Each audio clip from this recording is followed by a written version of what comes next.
মিশরের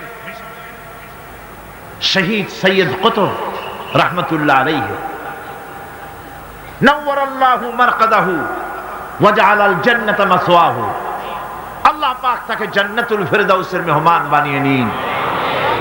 মিশরের প্রেসিডেন্ট জামাল নাসের তাকে ইসলামী আন্দোলন করার অপরাধে, ফি জিলালিল কোরআন লেখার অপরাধে, মাআলিমু ফিত তারিক এই কিতাব লেখার অপরাধে তাকে গ্রেফতার করলো, তাকে কয়েদখানার ভিতরে ঢুকালো এবং সেইখানে ক্ষুধার্ত পাগলা কুকুরকে ঢুকিয়ে দিল।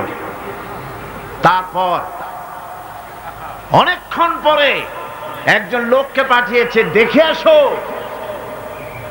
রুমের ভিতরে কুকুরের সাথে কুকুর কি ব্যবহার করে।